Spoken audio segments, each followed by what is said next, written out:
Hello बच्चों, मैं शशि आप सबका स्वागत करता हूं शशि कैंपस पटना में। आज हम लोग बायोलॉजी के बहुत ही महत्वपूर्ण टॉपिक पर डिस्कस करने वाले हैं। टॉपिक का नाम देखिए आपके सामने है पाचन तंत्र, डाइजेस्टिव सिस्टम। तो बात करें कि पाचन तंत्र होता क्या है। ये दो शब्दों से मिलकर बना है, पहला है पाचन, दूसरा है तंत्र। यानी पाचन का मतलब होता है क्या, देखिए हमने बोर्ड पे पाचन का डेफिनेशन लिखा है कि पाचन भोजन के ठोस, जटिल, बड़े बड़े अघुलनशील अणुओं का तरल, सरल, छोटे छोटे घुलनशील अणुओं में भौतिक या रासायनिक प्रक्रिया के द्वारा टूटना पाचन कहलाता है।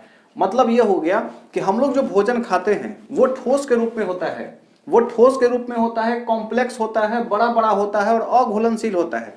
अगर हम लोग सेव खाएं, संतरा खाएं, चावल खाएं, रोटी खाएं तो वो सब ठोस के अवस्था में होता है। अब वो जब हमारे पेट के अंदर जाता है तो हमारे पेट के अंदर कुछ एंजाइम्स होते हैं जो भौतिक या रासायनिक प्रक्रिया के द्वारा हमारे ठोस भोजन को लिक्विड फॉर्म में, कॉम्प्लेक्स को सिंपल फॉर्म में, बड़े बड़े को छोटे छोटे और अघुलनशील को घुलनशील पदार्थों में चेंज करते हैं। इसे ही भोजन का हम लोग पचना कहते हैं। अच्छा, अब ये पाचन तंत्र क्या होता है, तो पाचन क्रिया में भाग लेने वाले जो भी तंत्र होते हैं, जो भी अंग होते हैं, उनको मिला करके पाचन तंत्र कहते हैं। अब ये जो पाचन तंत्र है ये दो तरीका से, आहार नाल से और पाचक ग्रंथियों से मिलकर बना हुआ है। जैसा कि आप देखिए यहाँ पर आपके सामने एक चित्र है, ये पूरा पाचन तंत्र, ये आहार नाल के, मनुष्य के आहार नाल का चित्र है। इसमें आप देखेंगे कि मुख से मनुष्य भोजन को ग्रहण करता है और एक पाइप के द्वारा आमाशय तक पहुंचाता है। ये जो लंबा नली है, जो पाइप है, इसको ग्रास नली कहते हैं। यहां से भोजन आमाशय में आएगा, आमाशय में HCl के द्वारा भोजन का पाचन होगा। पाचन के बाद ये भोजन यहां से छोटी आंत में आएगा और छोटी आंत में ये यहां से आंत रस के द्वारा यहां भी इसका पाचन होगा। पाचन के बाद ये जो छोटी आंत में भोजन का पूर्ण रूप से पाचन हो जाएगा। पाचन के बाद यहां से अवशोषण कर करके ब्लड में और लसिका में पोषक तत्वों को मिला दिया जाएगा। बचा हुआ जो अपशिष्ट पदार्थ होगा वो बड़ी आंत के माध्यम से यहां से मलाशय में आएगा। मलाशय में मल के रूप में ये यहां जमा होगा और समय समय पर गुदा के द्वारा शरीर से बाहर निकाल दिया जाएगा। तो ये मैंने एक छोटा सा ब्रीफ आपको इंट्रोडक्शन दिया है पाचन तंत्र के बारे में। अब इसके बारे में डिटेल से हम लोग आगे बात करने वाले हैं। पाचन तंत्र में देखिए आहार नाल और पाचक ग्रंथि दो तरीका से मिलकर बना हुआ है। मुख से लेकर के गुदा तक जो क्षेत्र फैला हुआ है, जिसमें आमाशय है, छोटी आंत है, बड़ी आंत है, ये हमारा आहार नल कहलाता है। और ये जो लाल वाला आप देख रहे हैं, लीवर, यकृत है, ये ग्रीन कलर का जो है अग्नाशय है, पैंक्रियाज है, ये सब भोजन के पाचन में सहायक होते हैं। ऐसा नहीं होता है कि भोजन लीवर में घुस के जा रहा है या अग्नाशय में घुसता है, वहां नहीं घुसता है, वो इस आमाशय में होता है। और आमाशय से भोजन जब पचता है तो लीवर एक जूस निकालता है, बाइल जूस, अग्नाशय पैंक्रियाटिक जूस, और वो सब जूस हमारे भोजन को छोटा छोटा टुकड़ा में, लिक्विड फॉर्म में, सरल और छोटे छोटे घुलनशील अणुओं में बदलता है। खैर, ये तो बात हो गई। अब हम लोग बात करते हैं आहार नाल का। तो आहार नाल क्या है? आहार नाल कुछ नहीं है। आहार नाल लंबी कुंडलित नलिका होती है जो मुख से शुरू होकर गुदा तक समाप्त हो जाती है, आहार नाल कहलाता है। आहार नाल की जो लंबाई है वो 8 से 10 मीटर की होती है।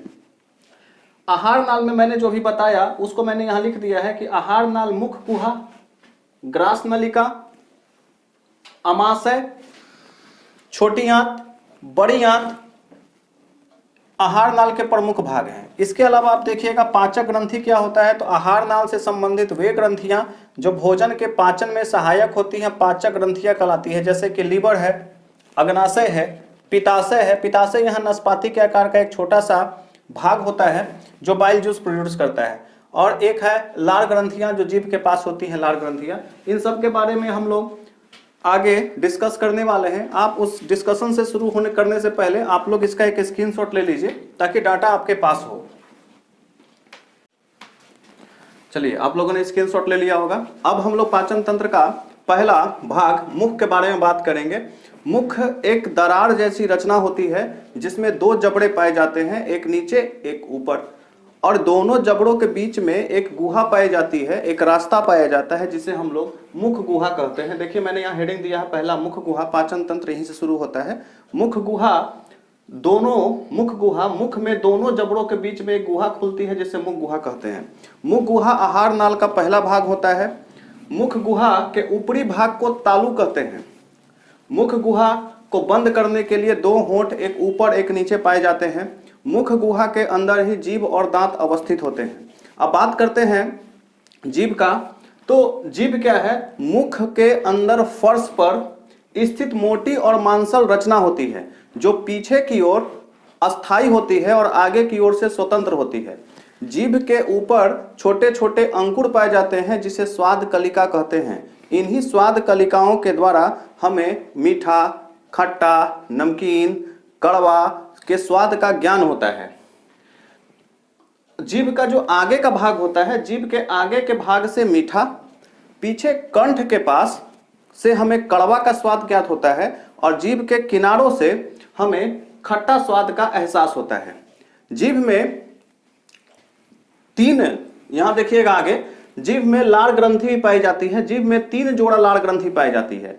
एक जोड़ा जीभ के बगल में पाया जाता है, एक दाएं साइड एक बाएं साइड। दूसरा जोड़ा जबड़ा के नीचे, जबड़ा के पास पाया जाता है और तीसरा कान के नीचे, यानी 3 जोड़ा उसमें लार ग्रंथि पाई जाती है। लार ग्रंथियां से लार निकलता है। लार में 99% जल होता है, 1% एंजाइम्स होता है। जो 1% एंजाइम्स है उसमें भी 2 तरह का एंजाइम्स पाया जाता है। एक पाया जाता है आपका टाइलिन और दूसरा पाया जाता है लाइसोजाइम। टाइलिन क्या करता है कि शर्करा को माल्टोज में बदलता है और लाइसोजाइम हमारे मुंह में जो भोजन में जीवाणु होते हैं उसको नष्ट करने का काम करता है। तो ये 2 काम यहां होता है। उसके बाद लार ग्रंथि जो होता है, अच्छा, लार ग्रंथि से भोजन जब पच गया है, पचना शुरू हो गया है, उसके बाद अब बात करते हैं दांत का। दांत क्या करता है? भोजन को छोटे छोटे टुकड़ों में तोड़ने का काम करता है। मनुष्य में 2 जबड़े पाए जाते हैं। दोनों जबड़ों में, प्रत्येक जबड़ों में 16 दांत, नीचे 16 दांत, ऊपर 16 दांत पाए जाते हैं। टोटल मिलाकर के मनुष्य के अंदर 32 दांत पाए जाते हैं। मनुष्य में 4 प्रकार के दांत पाए जाते हैं। प्रत्येक जबड़ा में, देखिए जो भी जबड़ा है, हम नीचे के जबड़ा की बात करते हैं। नीचे जो जबड़ा है उसमें एक दायां भाग है, एक बायां भाग है। आधा दायां भाग, आधा बायां भाग। आधा दायां भाग में 4 प्रकार के दांत पाए जाते हैं। पहला होता है, उसको बोलते हैं कृंतक। कृंतक आगे की ओर होता है जो कुतरने का और काटने का काम करता है। जैसे एग्जाम्पल समझिए, अगर हमें धागा को कुतरना है तो हम धागा को दांत के आगे वाला हिस्सा से धर के रगड़ते हैं तो वो कट जाता है या टूट जाता है, तो आगे का दांत को बोलते हैं कृंतक।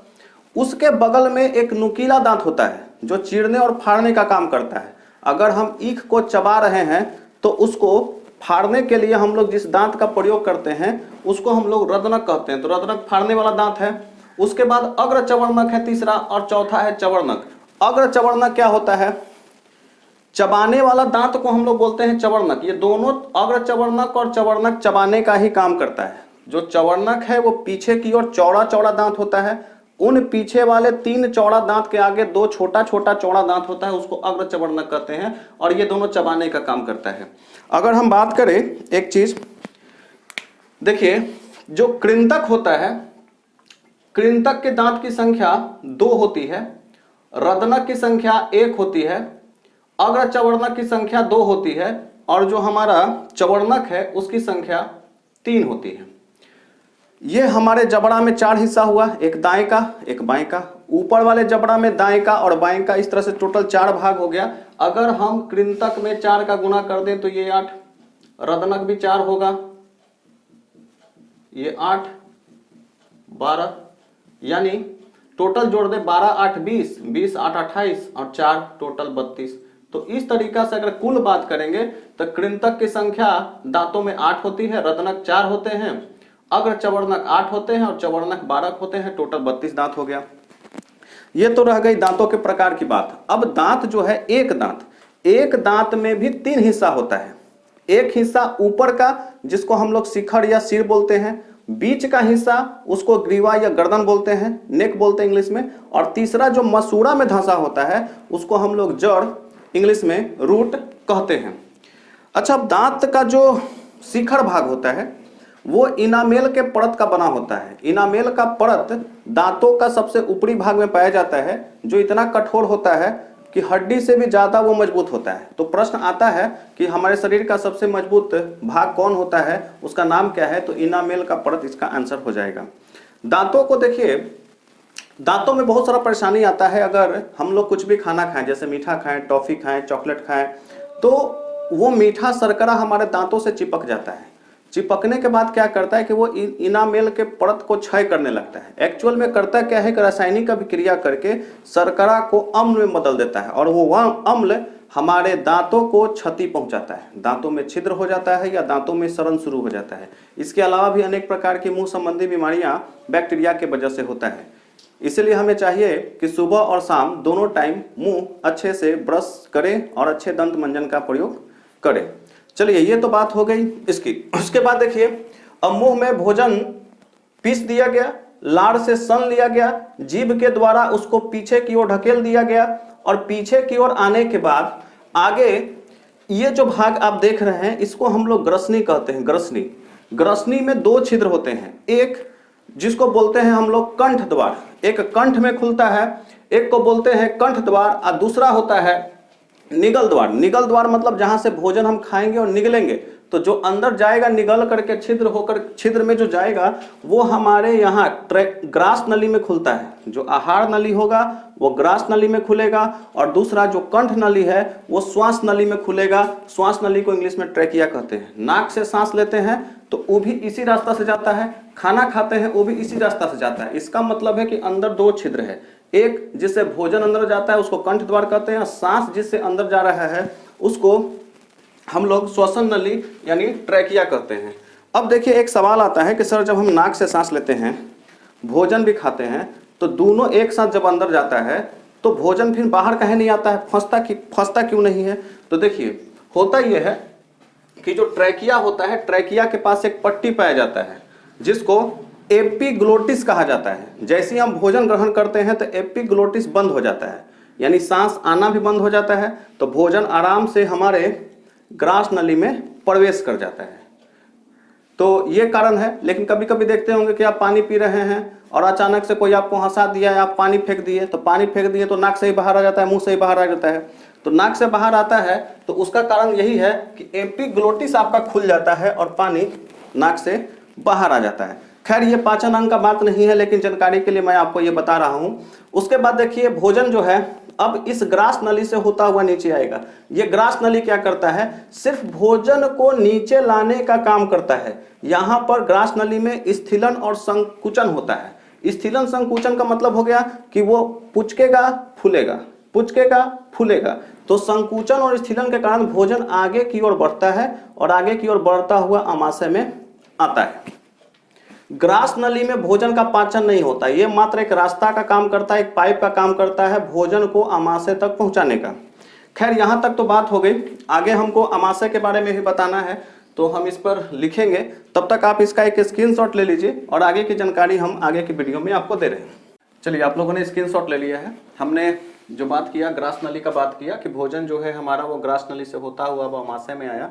अब हम लोग आमाशय की बात करते हैं। आमाशय क्या होता है? इंग्लिश में इसको स्टोमक कहते हैं। आमाशय एक चौड़ी थैली जैसी रचना होती है जो उदर गुहा के बाएं स्थित होती है। बाएं मतलब देखिए फिगर में आप, ये दाहिना भाग हो गया, ये बाएं भाग हो गया, बाएं भाग में स्थित होता है। आमाशय की दीवारों के अंदर तीन तरह की कोशिकाएं होती हैं। उन तीनों तरह की कोशिकाओं को हम लोग एपिथेलियम की कोशिका कहते हैं। एपिथेलियम की कोशिकाओं में से कुछ कोशिकाएं होती हैं जो अंदर की ओर धंसी होती हैं। एपिथेलियम कोशिका एक्चुअली वो लंबाकार होता है, स्तंभाकार होता है, मतलब पिलर के जैसा होता है। उसमें से कुछ कोशिकाएं नीचे की ओर धंसी होती हैं, पीछे की ओर धंसी होती हैं। वो धंसी हुई कोशिकाएं आमाशय में जठर रस का निर्माण करती हैं, गैस्ट्रिक जूस का निर्माण करती हैं। अब ये जो गैस्ट्रिक जूस बनाता है वो तीन कोशिकाएं गैस्ट्रिक जूस बनाती हैं। और तीन कोशिकाएं हैं जिसमें से पहला कोशिका जो है वो श्लेष्मा कोशिका है, दूसरा अम्लजन कोशिका है और तीसरा मुख्य कोशिका है। श्लेष्मा कोशिका जो होता है म्यूकस रस निकालता है। देखिए मैंने यहाँ लिखा है, जठर रस में हाइड्रोक्लोरिक अम्ल, म्यूकस और निष्क्रिय पेप्सिनोजेन होता है। तो जो हाइड्रोक्लोरिक अम्ल है, म्यूकस है और निष्क्रिय पेप्सिजोन है, ये तीनों मिल करके जठर रस कहलाता है। जठर रस, मनुष्य में प्रतिदिन 3 लीटर जठर रस का निर्माण होता है अब ये जठर रस में से देखिएगा कि इसमें HCl है, हाइड्रोक्लोरिक अम्ल है। ये काफी खतरनाक अम्ल होता है जिसका pH वैल्यू 1 होता है। हमारे अमाशय के अंदर हाइड्रोक्लोरिक अम्ल क्या करता है कि भोजन के द्वारा जो आए हुए जीवाणु हैं, बैक्टीरिया है, उसको ये नष्ट करता है। पहला काम HCl का हो गया। उसके बाद देखिए यहाँ लिखा हुआ है निष्क्रिय पेप्सिनोजेन। निष्क्रिय पेप्सिनोजेन भी बहुत खतरनाक अम्ल है, लेकिन ये निष्क्रिय रूप में होता है। अब ये करता क्या है, HCl इसके साथ मिल करके इसको पेप्सिन में बदल देता है। अब वो जो पेप्सिन अम्ल बनता है वो काफी खतरनाक होता है। पेप्सिन हार्मोन क्या करता है, सॉरी हार्मोन बोल दिए, पेप्सिन क्या करता है अम्ल कि हमारे भोजन में प्रोटीन का पाचन करवाता है। पाचन यहीं से प्रोटीन का शुरू हो जाता है। प्रोटीन को वो पेप्सिनोजेन में बदल देता है। आगे आइए, अब इसमें म्यूकस का क्या काम होता है वो समझ लीजिए।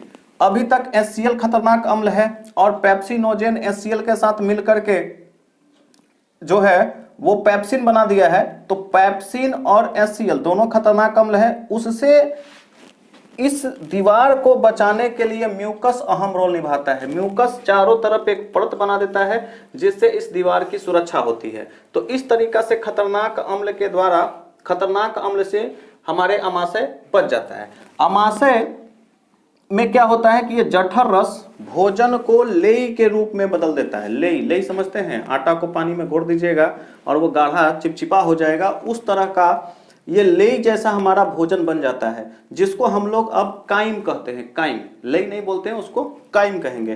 काइम यहां से धीरे धीरे यहां से बढ़ता हुआ इस यू आकृति में आता है, जिसको हम लोग ग्रहणी कहते हैं।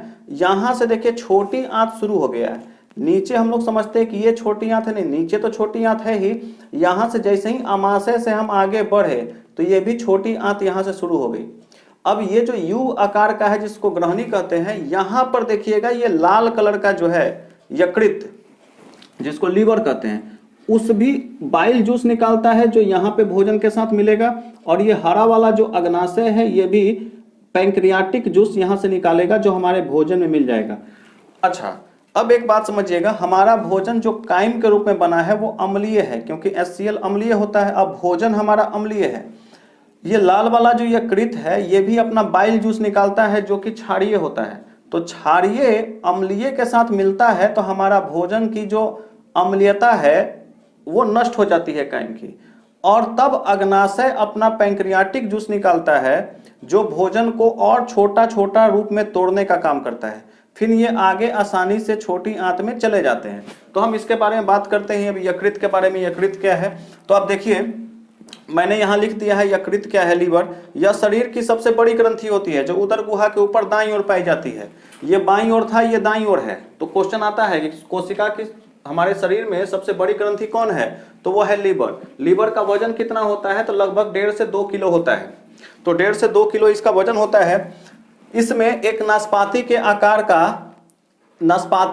का एक थैली पाया जाता है जिसको पित्ताशय कहते हैं। सब खेला यही करता है। पित्ताशय में होता है पीत रस। अब ये पीत रस जो है यहां से निकलेगा और हमारे भोजन काइम को क्षारीय बना देता है। मैंने यहां लिख दिया है नाशपाती के आकार का थैली पाया जाता है जिसे पित्ताशय, उसको इंग्लिश में गॉल ब्लाडर भी कहते हैं, जिससे पीत रस बाइल जूस निकलता है जो गाढ़ा हरा रंग का क्षारीय द्रव है। ये करता क्या है, मैंने कार्य भी लिख दिया है। अमाशय का भी कार्य लिखा है, यकृत का भी कार्य लिखा है। यकृत करता क्या है, हमारे भोजन में जो कार्बोहाइड्रेट है, प्रोटीन है, उसका उपापचय करता है, यानी कि मेटाबॉलिज्म करता है।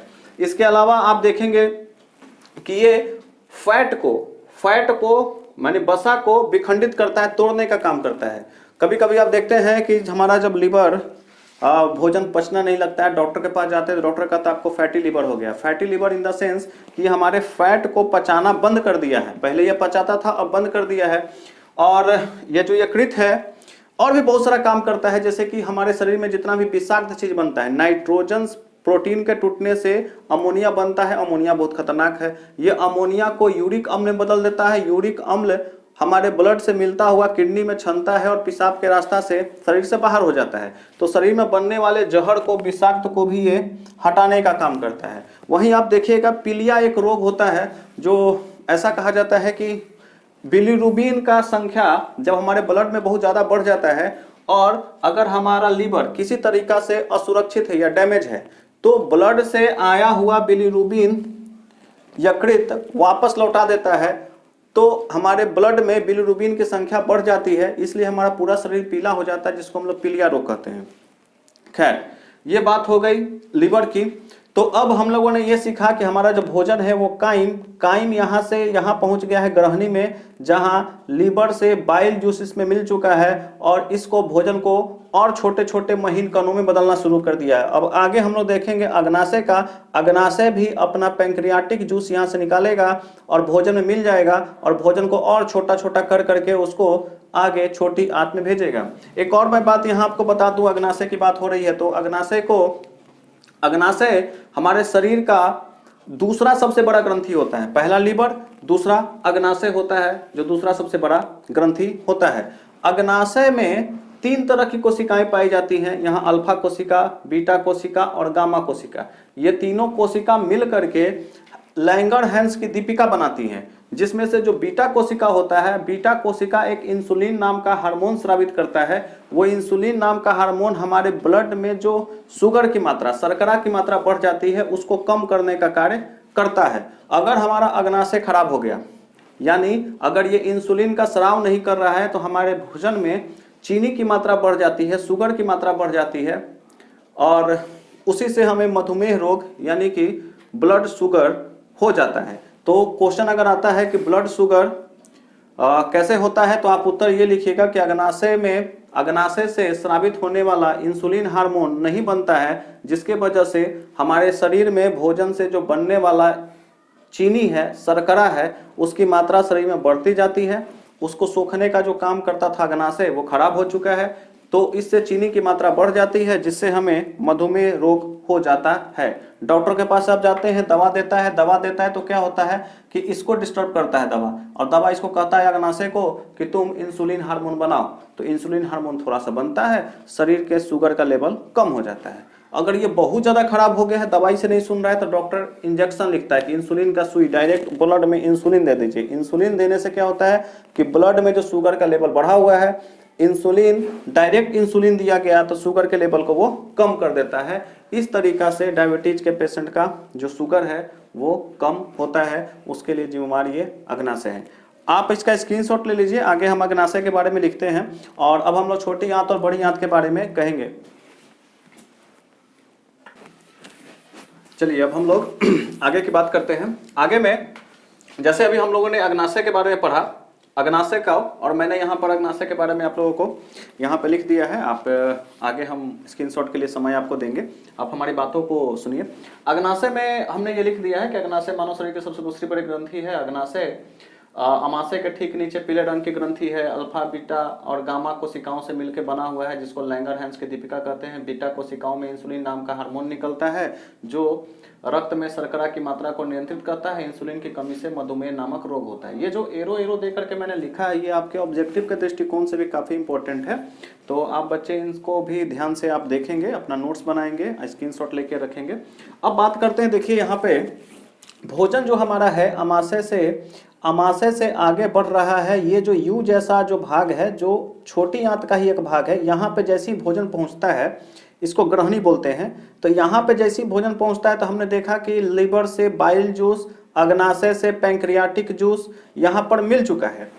तो यहाँ से मिलने के बाद क्या होगा कि अब देखिए यहाँ से छोटी आंत में प्रवेश करेगा। छोटी आंत में होता हुआ वो इधर से ऐसे घूमता हुआ बड़ी आंत तक पहुंचेगा। तो देखिए जो छोटी आंत की कहानी यहाँ से शुरू हुई है। छोटी आंत जो है हमारे आहार नाल का सबसे लंबा भाग होता है, सबसे लंबा भाग होता है आहार नाल में। छोटी आंत देखिए आहार नाल का सबसे लंबा भाग होता है। मनुष्य में इसकी लंबाई 6 मीटर और चौड़ाई 2.5 सेंटीमीटर होती है। पूर्ण रूप से भोजन का पाचन छोटी आंत में ही हो जाता है। और छोटी आंत जो है ये 3 भाग में बटा होता है। जो सबसे पहला भाग होता है उसको ग्रहणी कहते हैं, दूसरा जेजुनम और तीसरा इलियम। ग्रहणी जो होता है यह छोटी आंत का सबसे पहला भाग है। ये देखिएगा आपको यहाँ पर ये सी जैसा एक आकार का दिख रहा होगा। ये जो सी आकार का है ये इसका छोटी आंत का पहला भाग है, इसको ग्रहणी कहते हैं। अगर हम इसको लिख दें यहाँ पर, तो ये वाला जो हमारा भाग है ये है हमारा ग्रहणी। और उसके बाद का जो बीच वाला, अब यहां से तो ये ग्रहणी हमारा शुरू हुआ, ये लगभग 25 सेंटीमीटर लंबा होता है। अब यहां से इसका जो ये बीच वाला, ये जो दूसरा भाग हुआ, ये बीच वाला, ये दूसरा भाग कहलाएगा जेजुनम। और तीसरा भाग जो सबसे नीचे में है, ये इसका तीसरा भाग और अंतिम भाग है, जो सबसे लंबा भाग होता है वो होता है इलियम। इलियम लगभग 30 सेंटीमीटर लंबा होता है। अब जो भोजन का पाचन है वो देखिए, शुरुआत में जल का अवशोषण हो, आगे जाकर के ग्लूकोज का अवशोषण आपका इलियम में होता है। इलियम तक आते आते इलियम में छोटी छोटी अंगुली नुमा संरचना पाई जाती है, जिसको हम लोग इंटेस्टाइनल वेलाई कहते हैं। जो भोजन जो अब यहाँ तक आया है तो वो सरल हो गया, छोटा छोटा हो गया, घुलनशील हो गया। इनमें छोटे छोटे सरल रूप में, लिक्विड रूप में पाया गया है।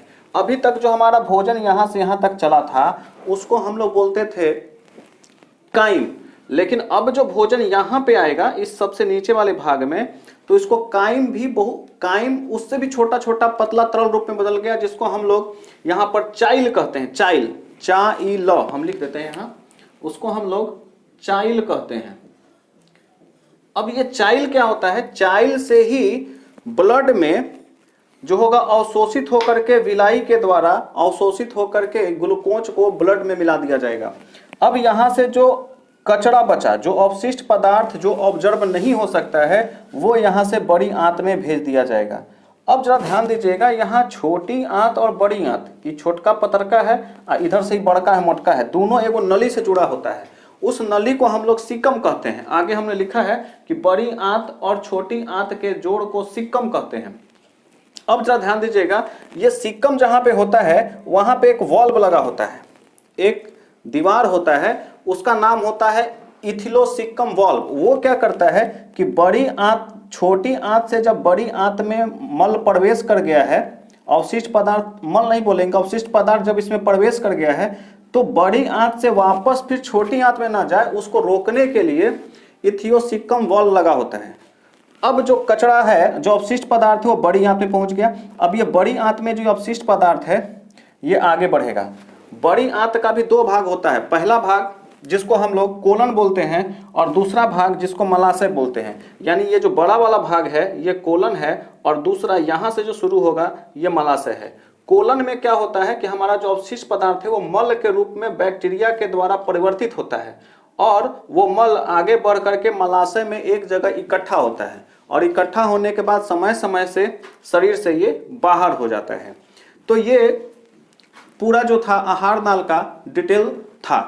अगर शॉर्ट में हम बात करें कि परीक्षा में लिखना क्या है, अब इतना लिखने जाएंगे तो 5-6 पेज लग जाएगा, इतना लिखना नहीं है। सबसे पहले आपको परीक्षा में करना क्या है, एक मानव चित्र बनाना है, आहार नाल का चित्र बना लेना है। अगर ये आप सर नहीं बना सकते हैं, हाथ नहीं बना सकते हैं, कोई दिक्कत नहीं है, आपको बस ये नली बनाना है। नली के बाद ये अमाशय बनाना है, छोटी आंत बनाना है, बड़ी आंत बनाना है, अग्नाशय बनाना है, लीवर बनाना है।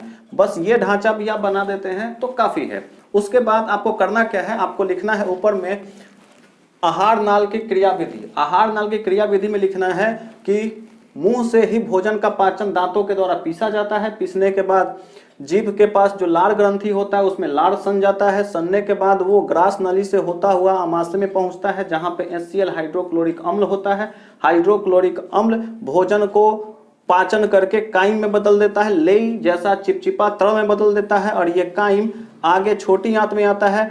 जैसे ही ये ग्रहणी में छोटी आंत में शुरुआती दौर में प्रवेश करता है, वहां पे लीवर से बाइल जूस, अग्नाशय से पैंक्रियाटिक जूस उसमें मिल जाता है और मिल करके भोजन को और महीन और छोटे छोटे टुकड़ों में तोड़ देता है, जो छोटी आंत में प्रवेश करता है। छोटी आंत भी तीन तरह में, पहला भाग जो है उसको ग्रहणी बोलते हैं, दूसरा भाग जो है उसको जेजुनम बोलते हैं, तीसरा भाग को हम लोग इलियम बोलते हैं। जब तीसरा भाग में पहुंचता है तो यहाँ पे भोजन पूरा सरल रूप में टूट जाता है, जिसको चाइम कहते हैं, और यहाँ से सूखे हुए जो अवशोषित चीज है, अवशोषित पदार्थ है, उसको ब्लड में मिला दिया जाता है, जहां से ब्लड विभिन्न कोशिकाओं तक पहुंचाता है ग्लूकोज को अब आगे बढ़ करके ये जो चाइम है वो आगे अवशिष्ट पदार्थ के रूप में बड़ी आंतों में चला जाता है। बड़ी आंत जो है वो दो तरह का होगा, कोलन होगा, मलाशय होगा। कोलन में अवशिष्ट पदार्थ मल में बदलेगा और मल मलाशय में जमा होगा और एनस के द्वारा शरीर से बाहर निकल जाएगा। यहाँ पर एक और चीज है अपेंडिक्स। तो अपेंडिक्स कुछ नहीं है, सिक्कम के पास एक अंगुलीनुमा संरचना होता है। इस अपेंडिक्स का हमारे आहार नाल के पाचन तंत्र में कोई काम नहीं होता है, इसका कोई काम नहीं है। हाँ, लेकिन अगर यहाँ पे भोजन अगर इसमें अपेंडिक्स के अंदर फंस जाता है, सड़ता है, तो ये फूल के इन्फेक्शन हो जाता है, जिससे कि हमारे अपेंडिक्स में पेट में दर्द होता है। फिर डॉक्टर इसी को काट करके यहाँ से निकाल देता है और ये हमारा पेट दर्द ठीक हो जाता है। तो अपेंडिक्स का कोई रोल नहीं है, हर व्यक्ति के अंदर अपेंडिक्स होता है। किसी का बढ़ जाता है तो उसको पेट में दर्द होता है। तो ये एक विस्तार में हमने आपको एक शॉर्ट में बताया कि पाचन तंत्र के बारे में आपको लिखना क्या है। और ये वीडियो आपको कैसा लग रहा है, आपको कैसा लगा ये पाचन तंत्र समझ करके हमें आप कमेंट बॉक्स में लिखिए और अपना प्यार जो है ये दीजिए। अगर आपको ये वीडियो अच्छा लग रहा है तो अपने बाकी के मित्रों को भी ये शेयर करिए ताकि ये लाभ उनको भी मिल सके। Thank you very much.